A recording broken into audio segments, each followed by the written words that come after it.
గంగమ్మ కృష్ణమ్మకు చెప్పమ్మ కష్టం కలిగించొద్దని, యమునకు చెప్పమ్మ సాయమునకు వెనకాడొద్దని,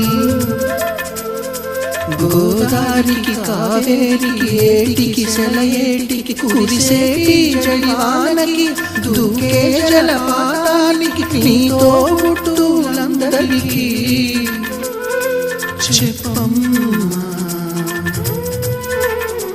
మా గంగమ్మ. జీవనదిగా ఒక మోక్షనిధిగా పండ్లు పూల పసుపుగా పారాణి రాణిగా